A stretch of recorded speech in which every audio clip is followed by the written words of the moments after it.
karena jadi ini hanya merefresh saja bagaimana merencanakan dan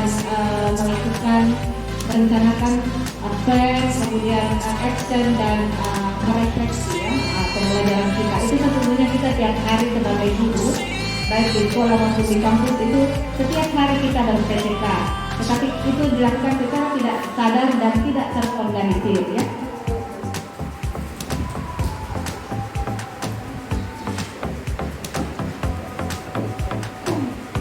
Oke, bagaimana, sudah siap?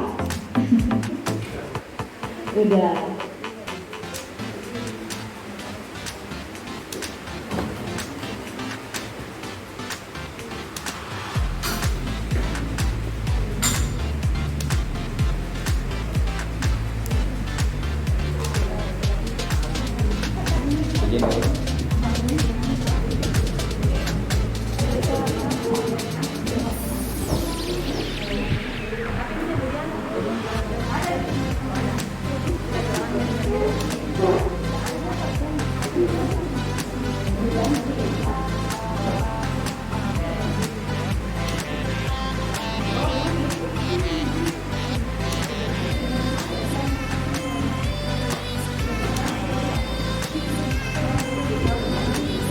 Oke, baik, waktu dan tempat saya persilahkan kepada pemateri. Silakan.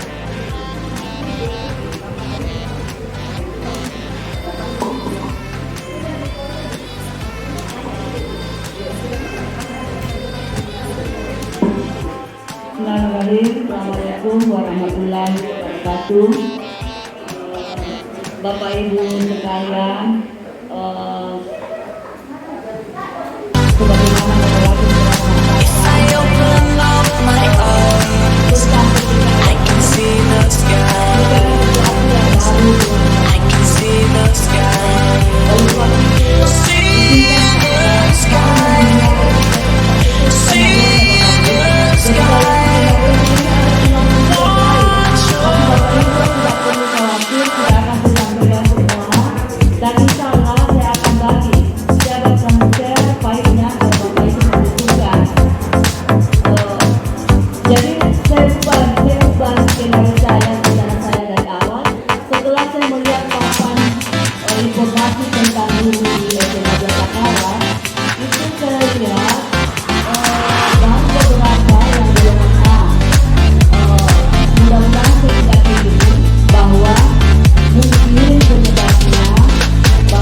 berdasarkan pertanyaan Bapak Ibu kepada pemateri sebelumnya, terutama pertanyaan kepada Ibu Halimah dan Ibu Yus ada satu atau apapun pertanyaan Bapak Ibu yang merupakan kendala dalam kelas yang Bapak Ibu merasa perlu mengatasinya, maka apa yang saya bawakan hari ini insya Allah akan berguna. Apa itu Bapak Ibu? Katakanlah tadi, bagaimana kalau karena menerapkan Merdeka Belajar ada siswa kita yang di kelas itu memilih hal yang sama, pada kita menginginkan ada 5 pilihan, tapi itu tidak terjadi. Maka jadilah lagi sebuah rencana penelitian. Karena diadakan di kelas, maka penelitian tindakan kelas lagi namanya. Sehingga untuk Bapak Ibu melaksanakan PTK ini, jangan lagi pernah ada kata susah atau tidak sempat melakukan, karena Bapak Ibu menghadap maka kemungkinan untuk ber-PTK pasti besar. Oleh sebab itu, insya Allah setelah ini Bapak Ibu saya ini, jadi saya tidak akan berteori apa itu PTK, kalaupun kita berdiskusi nanti pelaksanaannya.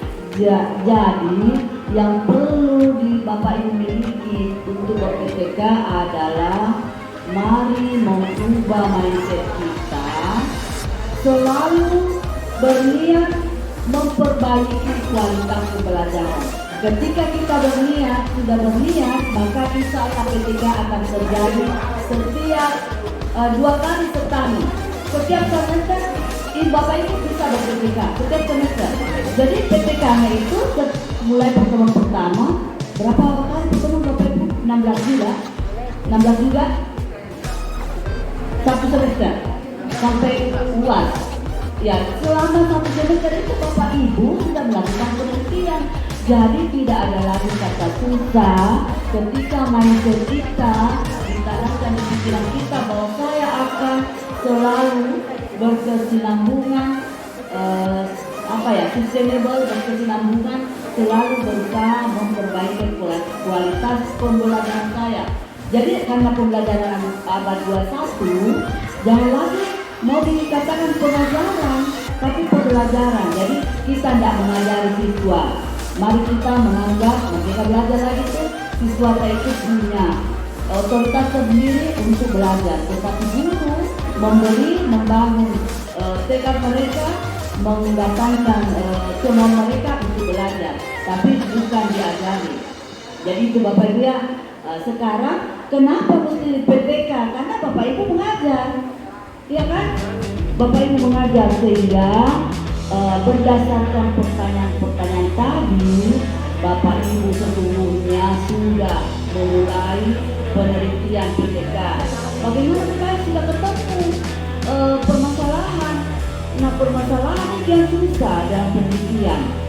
Pak Musi tadi itu menganggap bagaimana kalau kita memerdekakan mereka belajar, lalu kita mengajak bekerja sama seperti yang kelompok milih, lalu tidak ada yang memilih. Maka itu keadaan awalnya. Diapakan kira-kira supaya siswa itu tidak memilih yang sama dan berhasil kita membawanya dia ke tujuan pembelajaran yang harusnya, misalnya 5 tadi. Itu seperti yang contohkan. Itulah yang perlu diperbaiki atau ditindaki, namanya tindakan kelas. Kita coba-coba kita ambil. Bagaimana mengambilnya? Tentunya mengambil semua tadi yang perlu dijelaskan. Ada model apa yang Bapak Ibu terapkan. Jadi apapun bisa, bukan hanya model sesungguhnya. Jadi kalau di PTK itu bisa juga, bisa juga seperti ini. Jadi PTK itu banyak yang bisa kita lihat Bapak.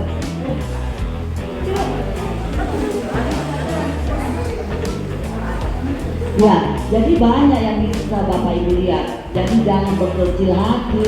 Seandainya Bapak Ibu di kelas itu berpilih, lalu mau melakukan penelitian, aduh bagaimana nanti sama?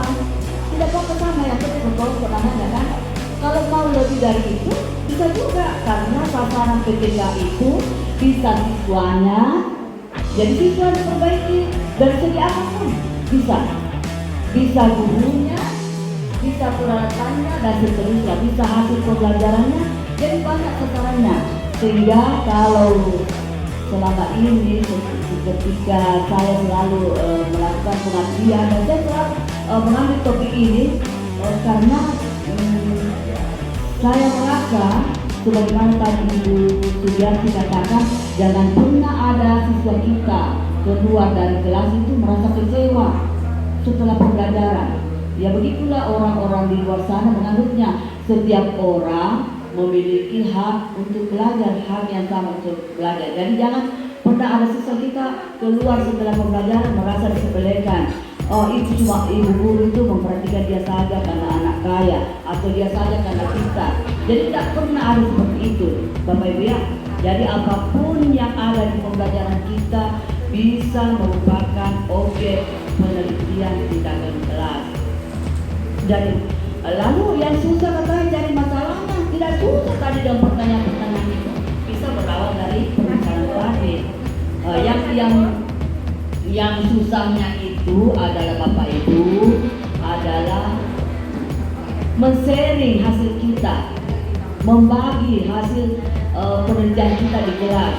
Bapak Ibu, selama awal semester sampai akhir semester setelah UAS atau kenaikan kelas itu sudah bisa jalan satu minimal penelitian tindakan kelas. Yang susah itu Bapak Ibu adalah men-sharingnya, membagi hasil kajian kita. Jadi penelitian kelas, tindakan kelas itu sebetulnya hasil kajian. Ada apa di kelas kita? Nah, itu lagi ingat Bapak Ibu, mindset kita harus ada bahwa kita selalu mau berusaha memperbaiki kualitas pembelajaran kita. Kalau tidak ada mindset itu kan kita bisa bodoh. Jadi meskipun hari ini kita membelajarkan, kita lihat siswa kita ada yang tertidur, ada yang marah, ada asik main game, kita lihat itu dan kita mungkin sudah terbiasa tidak menang. Tapi sesungguhnya itu kita sudah berpenelitian. Seandainya kita mau, pekan depan saya harus ubah. Sama dengan Ibu Halimah tadi misalnya, tadi disuruh memilih, yang memilih cuma satu. Berarti pekan depan saya awali dulu, jangan langsung memilih. Awali dulu dengan apa? Itu semua adalah tindakan kita dan itu harus ditulis. Itu data-data itulah hasil penelitian kita. Tetapi sebagai peneliti sekaligus pengajar itu kan mustahil kita lakukan. Oleh sebab itu di PTK itu biasanya kita butuh observer, butuh pengamat. Jadi marilah kita mengajak teman sekelompok kita mapel itu, ayo lihat ke saya mengajar sekalian mengobservasi siswa saya, begitu. Jadi kita harus jadi bukan hanya siswa yang diajak berkolaborasi dalam pembelajaran. Sesungguhnya pengajar juga harus pandai berkolaborasi. Jangan pernah malu Bapak Ibu mengajak teman kita, sejawat kita, ayo lihat saya mengajar, siapa tahu ada kekurangan di mana harusnya saya perbaiki. Maka itu kita sudah mengubah mindset kita, melaksanakan mindset kita, janji kita, tekad kita mau memperbaiki kualitas pembelajaran. Ajar teman kita, lihat saya mengajar, di mana kurangku? Siswa ini tidak pernah bagus UASnya, selalu remedial hampir 60% misalnya. Itu dari hasil pembelajaran lagi.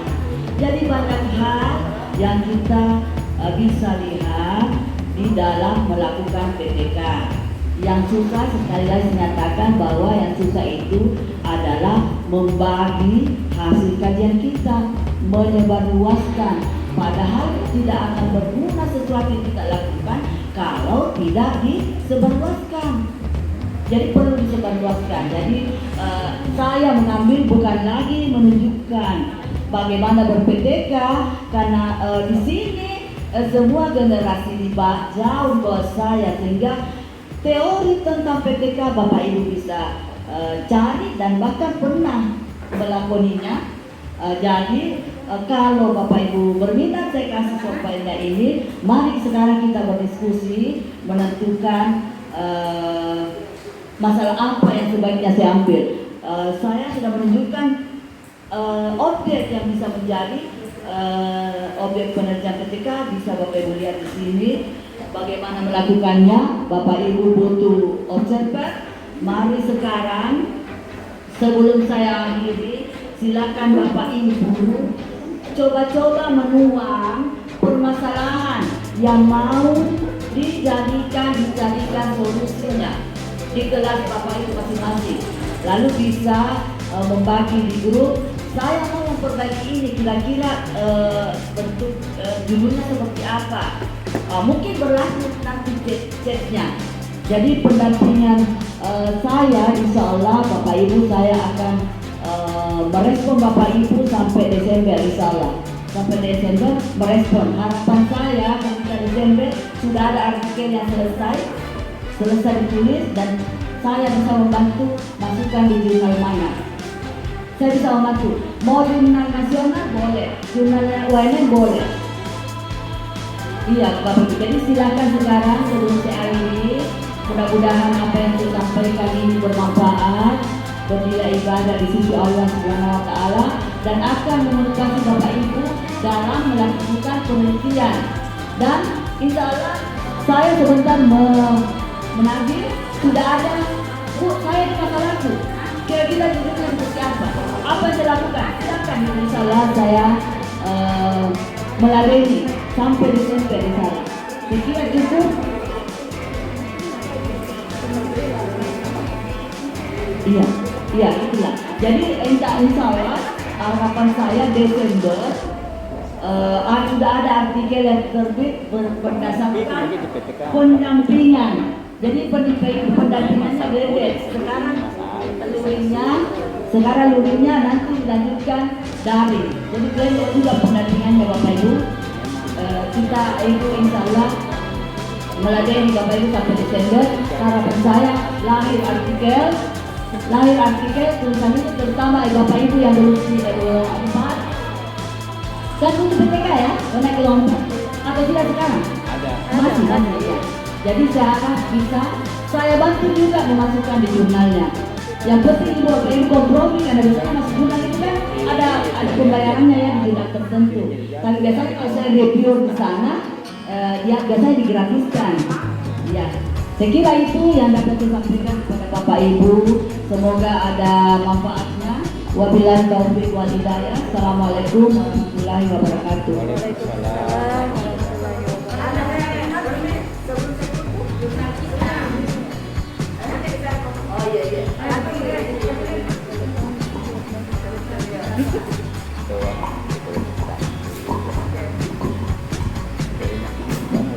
Oke, baik Bapak Ibu, ada pertanyaan enggak?